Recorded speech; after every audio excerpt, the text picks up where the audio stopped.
Alright everybody, welcome back. Today we are taking a look at my Holzforma G660.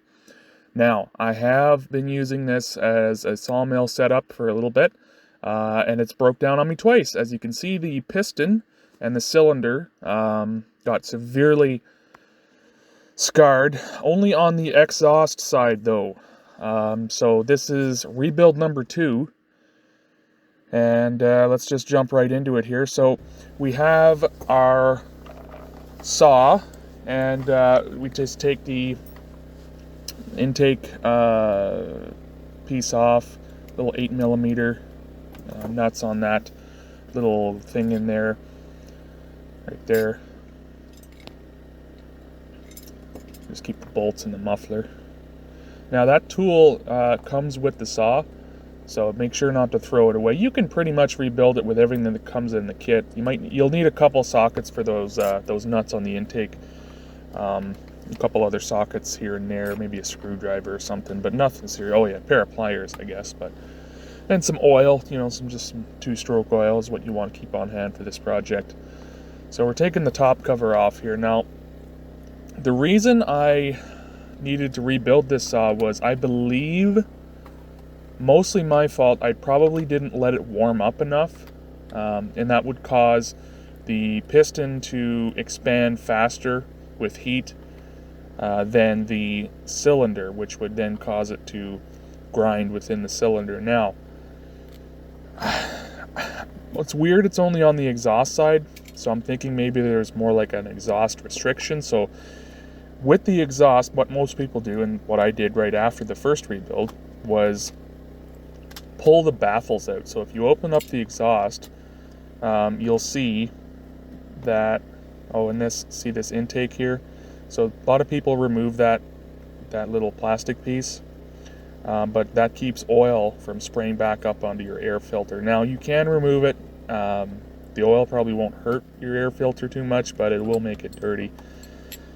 So I like to put it back on. But yeah, so I took those baffles out and I'll literally just pulled them right out with a pair of pliers. And then later after this video, I also went and punched a bunch of holes into the cap, the muffler cap. But we're taking our spark plug out there, and then so you see how there's no baffles in there. So it also makes it really easy to just take a look at the piston and see, is it scarred or what? If you're having issues, it's just the 4 bolts for the outside cover, and then the 2 bolts on the inside. And you take it off just like that. There's got a little gasket on there, back there. It's a pretty simple machine. These, chainsaws are pretty simple machines. Now there's only 4 head bolts to take the top end off, and yeah, just like I say, you need that tool to get down through the cylinder head to take those bolts out. I mean, I don't know I suppose you could get another tool. If you did throw that away, you could probably find something somewhere.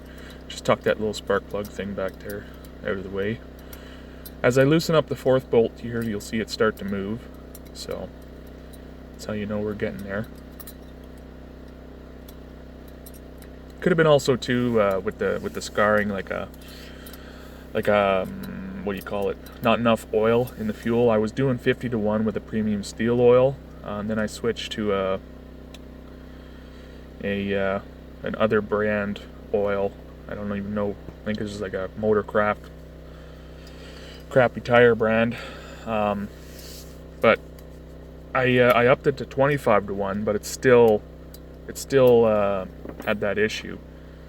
But so that's why I'm thinking it's probably my fault not letting it warm up enough. So we can take the cylinder head off there now. Don't forget to take your intake boot off, but mine just come right off because you'll see here in a second here, I'm just putting these screws away. That screw there is it's got that little tab there. It's kind of makes it a pain to get back in, but you can see there's not there's some wear marks on the cylinder. Now this is an M10 low 56 millimeter big bore kit. This is a Nicosil coated cylinder, so this cylinder is actually able to be reused. I didn't notice any deep grooves or scratches or any rough patches in there. It was perfectly smooth. So this intake boot is also could be part of the problem. You see it's missing the screw there, so that's why it just popped right off. If it's missing the screw, you could probably have air come in through the boot, which would then lean out your fuel and all that and cause it to run hotter.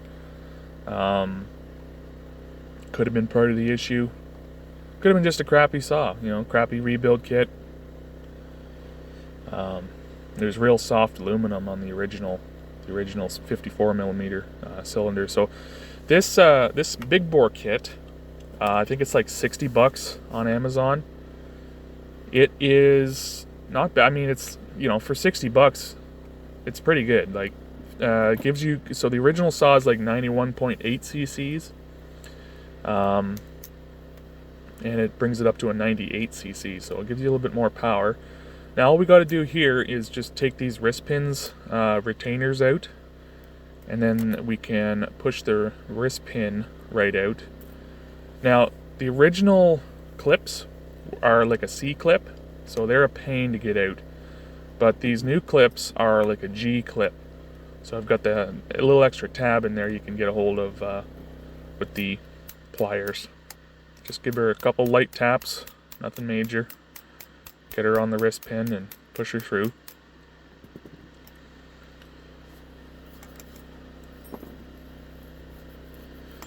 Anyway, since then I've used quite an extensive, maybe 10 minutes warm up just to let her sit there and idle before I use her. And if I've let her cool down for a couple hours, I give her at least 5 minutes of idle. So you got the wrist pin out, there's the scarring. So the reason, now this one was still running. Now the reason I took it out was because right there you see there's some heavy scarring, and it's not allowing those piston rings to move around. So it's really, like, it would have just gotten worse and worse and worse, right? And then I probably would have lost that cylinder, which isn't a big loss, but it's like, well, I might as well rebuild it now, It's like, took me 45 minutes. So we took the bearing, I took the head gasket off, base gasket. I didn't actually take that bearing out, but I will in a second here. There. Then I just sprayed her out with some brake clean, just because if there's any metal shavings down there, I wanted to make sure that it wasn't going to get caught up in the bottom end bearings. If there is, whatever, it's the price I paid for it. I know it's a Canadian dollar, so I paid with a 36-inch bar and the round handle and the bottom skid plate you'll see there. I think it was like almost $600, but a brand new 661 would in Canadian would set me back. I think it's like $2,000 or $2,300 or something like that. So I could literally buy 4, maybe even 5, and that's plus tax too. So maybe 4 or even 5 of these saws for that price. Just checking the bottom end, make sure it all feels good. Give her a little wipe down here too. But no, I'm pretty happy with it. I mean, I wouldn't use it professionally because, like I say, like, look at what I'm doing here. I'm having to rebuild the thing, and like with my other steels, I've never had to really worry about warm-up periods. I just have like a little MS310. It's nothing crazy, but yeah, I ride that thing hard and put it up wet, And I checked the cylinder and piston in there, and yeah, there's some wear, but I've had the thing for 15 years, that little aluminum strip there, so that kind of comes up there. You just kind of press it back down when you put that muffler back on. That's just a little heat shield. But no, I'm pretty happy with this saw for what I need it for. If you're wanting to do any kind of modding with a saw, definitely do it to a clone saw first.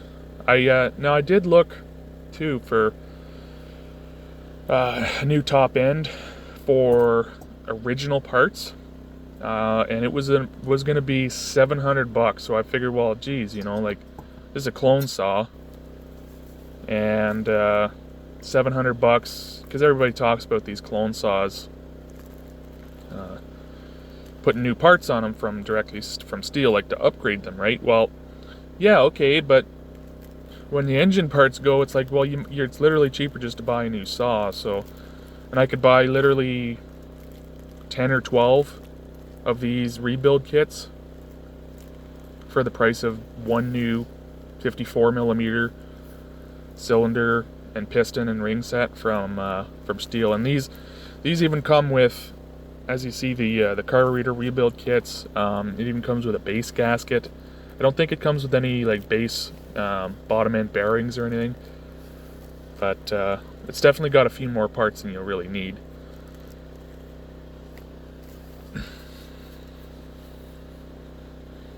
So even a new intake boot, which is kind of crazy, but it doesn't come with the clamp. So now, I didn't bother to do it in the video, but later I put on a, because I'm just in the bush, you know, I got no extra screws and stuff with me. I just put on a zip tie on the intake boot.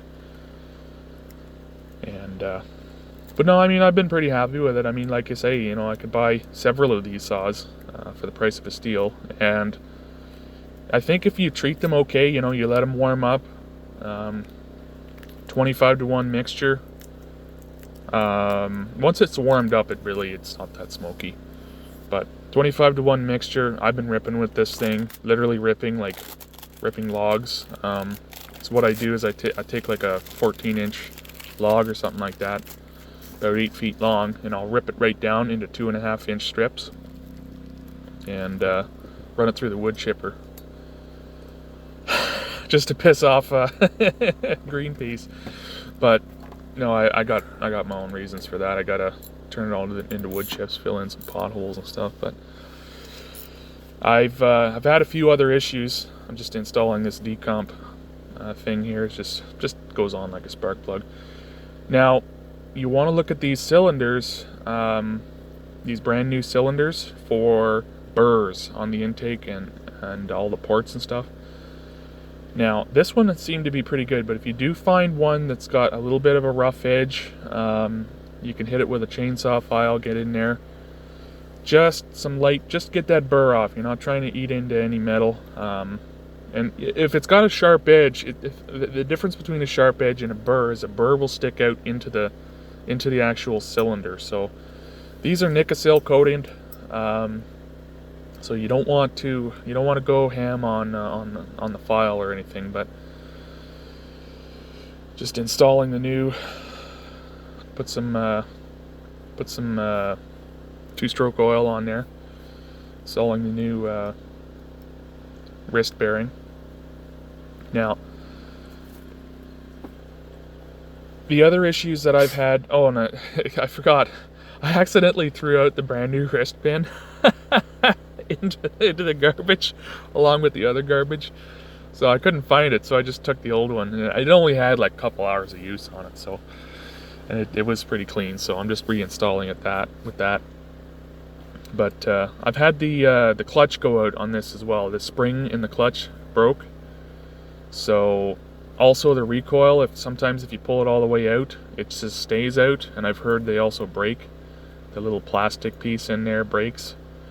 So, a couple small issues, nothing major. Just installing these rings here. Now, you want to be careful not to overextend these. Don't pull them right apart just to get them on. You want to kind of screw them on almost. Now, there's if you've seen the little dimple there, there's little dimples or pins in these pistons that line up with the ring gap. Now, you want to make sure when you put it on that ring gap is it's like the rings are lined up with that dent to make sure that they're not squeezed in the wrong place, right? And yeah, so if you upgrade, I think the recoil and the clutch get steel parts.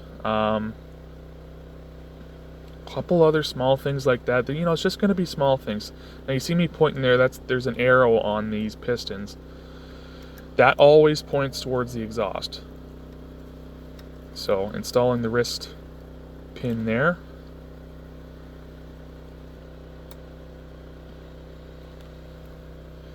And I got that new clip in there too.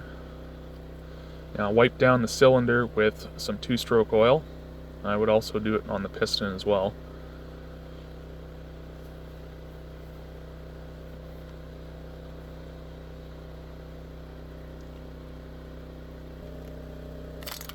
Now I'm just taking a little screwdriver, making sure those rings are set correctly.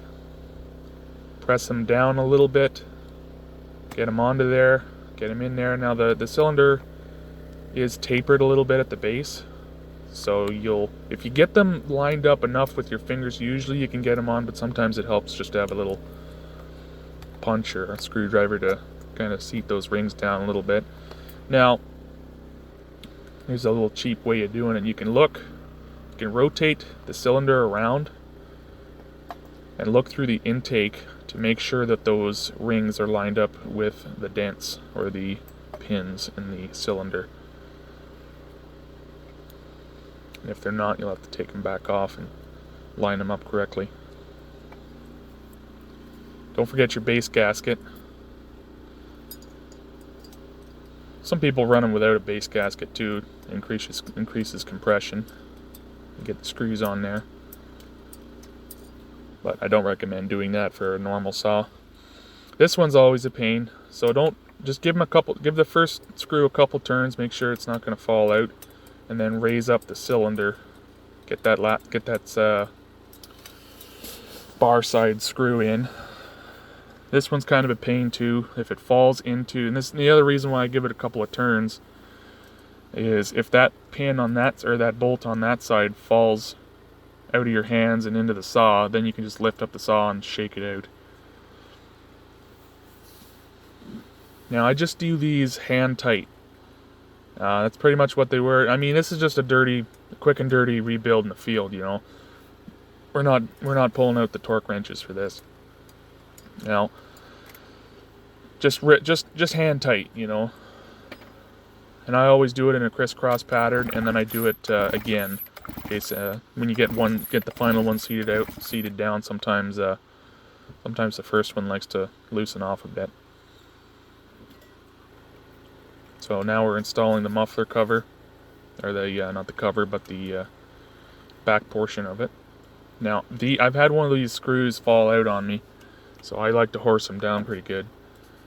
Just use that little bar, you know, that little Torx bit key, and just horse her down.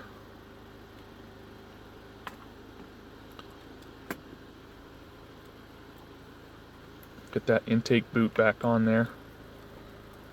Sorry, some of this is like half off the camera, but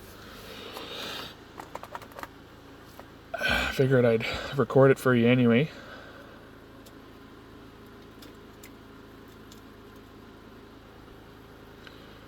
Now that before you put the top cover on, make sure that you have that little rubber gasket around the decomp button.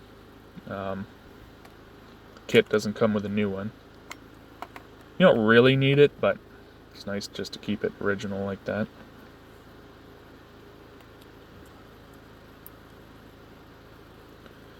Just torquing them down a little bit. There's only the 3 bolts on the top cover.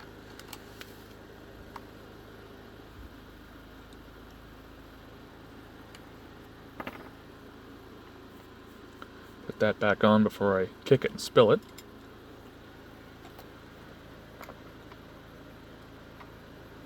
Just reusing, that's the original spark plug that came with it. Keep the other ones handy for when that one dies or gets fouled up. Now that spark plug boot there, you want to make sure there's just a little coil on the inside of them. Sometimes when you pull that off the spark plug, that coil can get all jammed up there. Make sure it's all straight. Clean off the carburetor before you, it's probably a good idea to put the choke on, but I didn't remember to do that.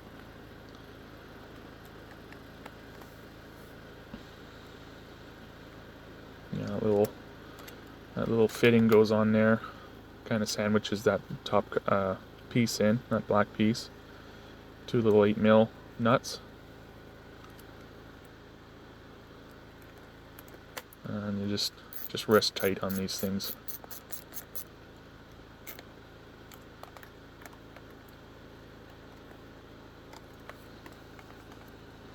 Yeah, no, I mean, it's been a pretty good saw for me. 98cc, man, that's a saw. You know, that's a big boy saw. These things are not made for kids.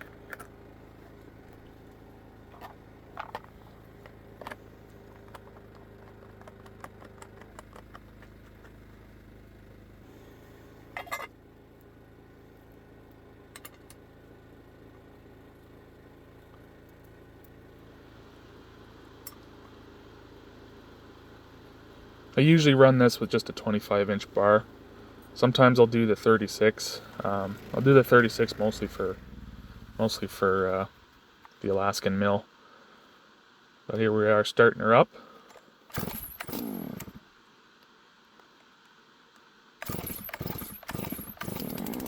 Look at that. Or I guess you can only hear it. There she is, all rebuilt. Like I say, it only took me about half hour, 45 minutes. If you're on the fence about one of these saws, just go out and buy one.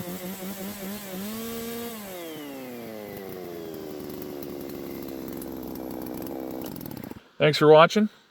Anything you want to know, comment below. Subscribe.